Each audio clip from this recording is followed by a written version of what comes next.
it's all about body shape, because communication with hundredths of a second sometimes isn't affordable.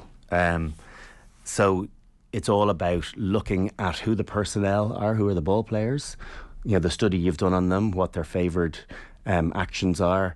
And that's where Garbisi caught Lowe out a couple of times. He looked out the back at one point and then hit Canoni short.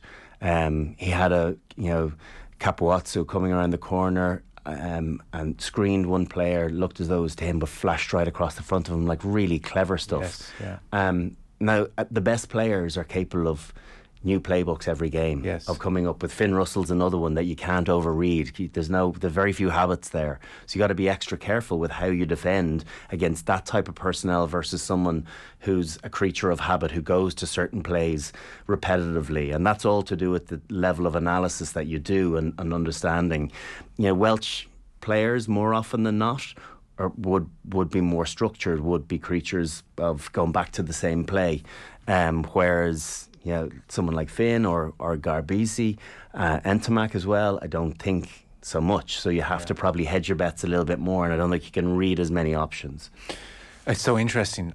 Even you talked there about outhalves giving you the eyes. So it's fascinating to know that that's going on the pitch. The Garbisi one was really lovely, and I could only see the spider cam of it, but I was looking at his head tilt, looking out the back, and then throwing the front door ball, and he absolutely suckered James Lowe into it. Yeah.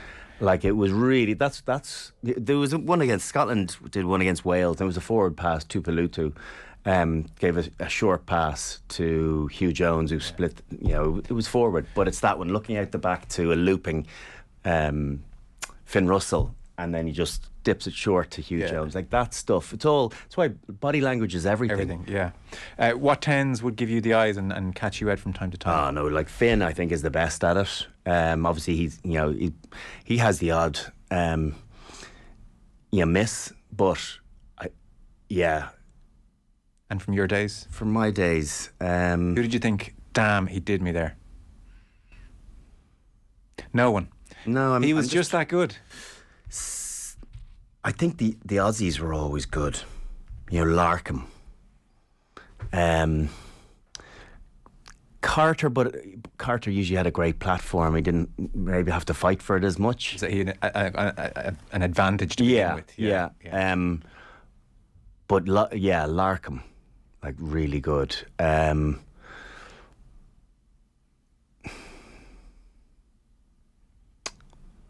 You see, Johnny Wilkinson wasn't really necessarily that sort of guy. He was more, not conventional, but he had methodology to how he was doing his moves, and there wasn't that same level of detail that, like, you would see in a Quade Cooper, right? An unbelievably hard guy to predict what he's doing, because I don't think he knows himself. Okay.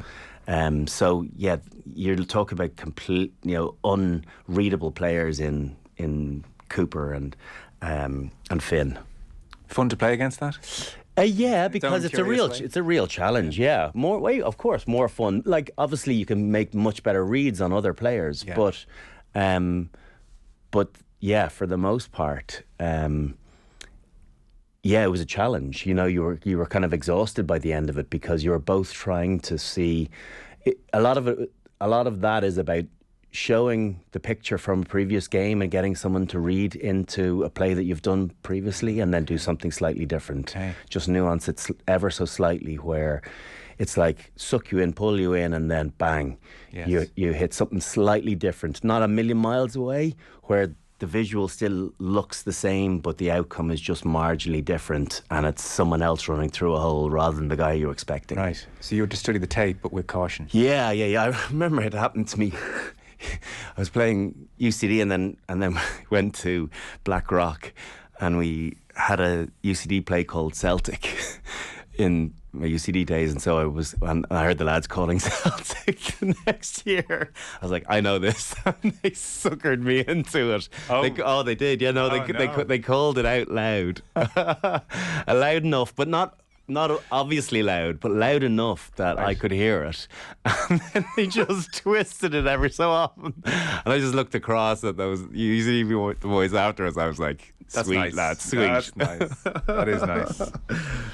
Yeah, unfair to name names, but you must have other days, especially as you got more experienced, where you felt, buddy, I see what you're doing, and I'm going to read it all day. And you must have had lovely days where you were just so on top of an out half, and they were thinking, "Jeez, he's inside our bloody heads here." That must be a nice place to be. It is, but I'll counter that as well by saying sometimes it's a dangerous place to get overly confident. I had a big year in 2009 of reading.